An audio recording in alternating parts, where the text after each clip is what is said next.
Mountain biking venue in Essex have been put on public display. Drop-in sessions are being held in Hadley, where people can put their questions to the developers. The biking event is expected to bring thousands of spectators to the area. The Bernard Matthews Company has signed up a celebrity chef to promote its turkeys. Marco Pierre White became the youngest chef to gain 3 Michelin stars. The company signed him to raise the profile of turkey meat. He'll also develop a new range of turkey products for the firm.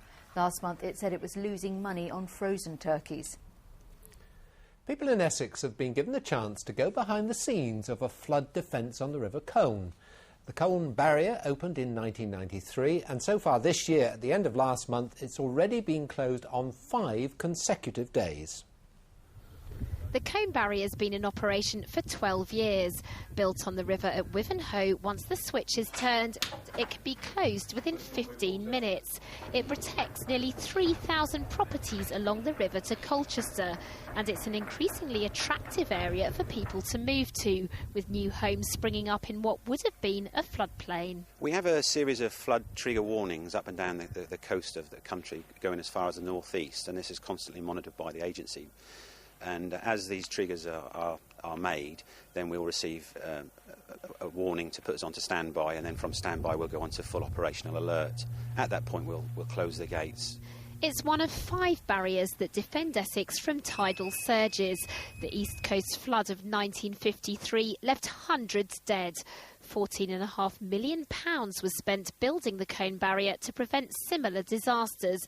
But there are those who remain sceptical about just how necessary it is. The fear is that we are at risk from freshwater flood. If the barrier is closed and there is a lot of rain upriver, that areas could be flooded because the water can't get out. We moved in after the barrier was built, so we don't know what happened before. But of the stories that people rowing into the pub and having to put barriers up in front of their doors and water coming in, we haven't had to do any of that. Each gate weighs 30 tonnes. Staff are on standby 24 hours a day, 7 days a week to close them. Once the danger of flooding's passed, they're reopened, and they'll keep doing just that around 45 times a year. Felicity Simpler, BBC Look East, Wivenhoe.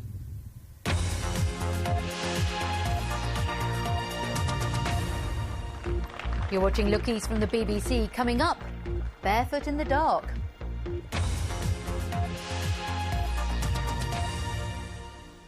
Now, unless all the experts have got it wrong, we'll be voting in a general election in 7 weeks' time. The date may not be written in stone, but the battle for votes has already begun. 2 of the region's constituencies are in the news today. In a moment, more controversy in Luton South, where Esther Ranson is hoping for an election upset. But first, the Green Party targets Cambridge with a surprising ally.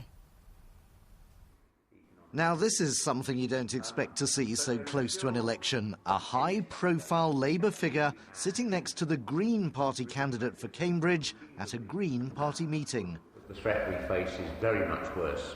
He told the audience he'd be delighted if the Green candidate Tony Juniper won the seat, and then quickly added he'd also be delighted if the Labour candidate won in Cambridge. As a Labour Party member, Mr Livingstone isn't allowed to endorse other parties, but he has been a long-standing supporter of the Greens. I'm in favour of much more cooperation between the Labour Party and the Greens. But what I've always said to the Greens is we don't have 50 years to wait for you to become the natural party of government. We have to do things in the next decade, or humanity isn't going to make it to the end of the century. Mr Juniper is building quite a reputation for attracting star guests. Also on stage last night, the environmental campaigner Jonathan Porritt. A few weeks ago, Tom York, lead singer of Radiohead, performed a benefit concert. He's also received backing from the actress Gillian Anderson. Cambridge is turning out to be an interesting seat. Held by the Lib Dems, it's also being fiercely contested by Labour. We're competing on celebrities. I've got Tony Robinson coming to support me in a couple of weeks' time, and I think it adds to the flavour of the campaign, makes it more exciting. But clearly the Greens are taking this seat seriously. And by the Conservatives. This is an election about who you want as Prime Minister, Gordon Brown or David Cameron, and a vote for the Greens is not going to answer that question. Last time the Greens came a very poor fourth. Their chances of winning here must be slim, but the party and its candidate want to make an impact. Andrew Sinclair, BBC Look East, Cambridge.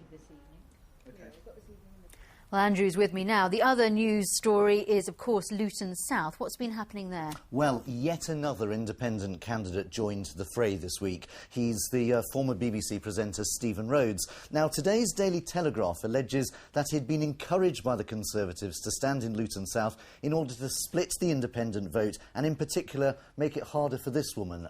We can't see her at the moment, but there's Stephen Rhodes. And the idea was that he was going to split the independent vote and make it much harder for Esther Ranson, who we'll see in a moment, there she is, to stand. And the general consensus was that she is another independent candidate and that she would take votes away from the Tories, and if it was a tight fight, that could just affect the final outcome. So Esther Ranson is not very happy and she feels she's been ganged up on. Now, Mr Rhodes has denied the story. The MP who's alleged to have put him up, Nadine Dorries, has described the story as 100% fiction. So I think this story will probably blow itself out, but it gives you some indication of just how ugly things are getting on the ground in Luton South. And it's not just local interest, is it? It's being followed by the national media, this. No, yeah, I think Luton South will remain in the spotlight throughout this election campaign. It's associated with the expenses scandal. The feeling is that if an independent candidate is going to succeed anywhere, it's going to be here. That's why 4 independent candidates have already put themselves forward. There's 9 candidates on the ballot paper already. There'll probably be 14 or 15 by the time we get to vote. That's why things are getting so scrappy. Andrew, thank you very much. Now, how did you sleep last night? Well, if you're one of those lucky people who sleep 8 hours every night, spare a thought for those who suffer from narcolepsy. It's where people fall asleep during the daytime. Remarkable new figures show that 80% of people who have it don't know they've got it. Let's go live to Papworth Hospital in Cambridgeshire and Mike Liggins.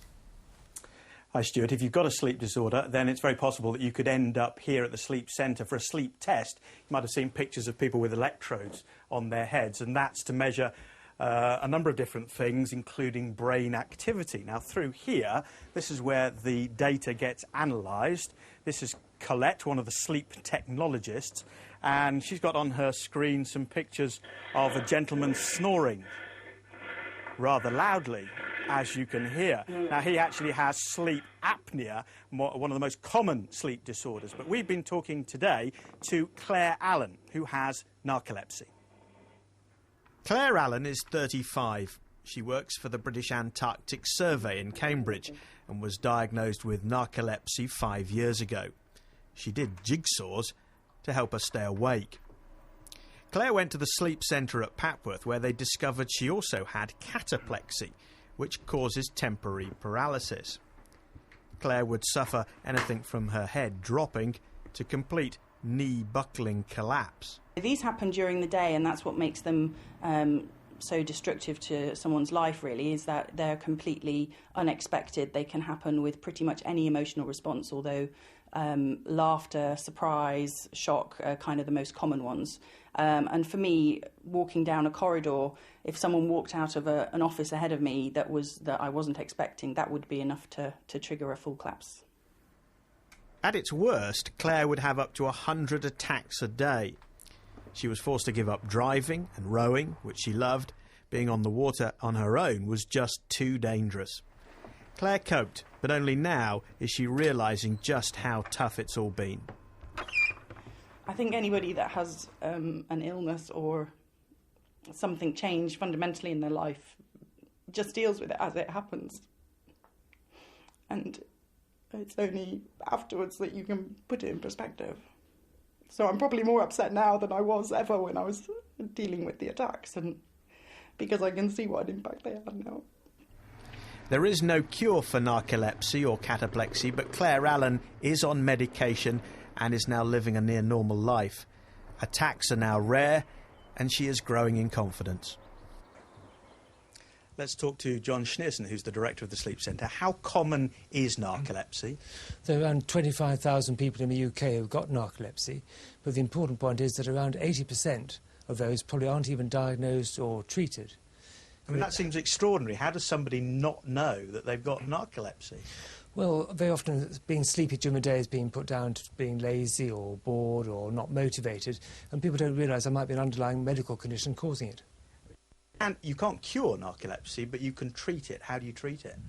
Well, there's a lot that can be done. Obviously, it helps if the patient has a good understanding of what it is, what it's about, and can alter their lifestyle slightly to take carefully planned naps in a day so they can be refreshed afterwards, avoid difficult situations. But the main advance recently has been new drug treatments, which have really revolutionised the outlook. So most people now can return almost to a normal life. So if somebody is watching this and they think they might have narcolepsy, they're sleepy during the day, what do? Go to the GP, do they? Go to the GP, talk it through, say they think they may have narcolepsy, and if the GP thinks that's a possibility, to get referred on to a sleep centre. John, thank you very much indeed. Fascinating subject. And with that, back to the studio. Mike, thank you very much indeed.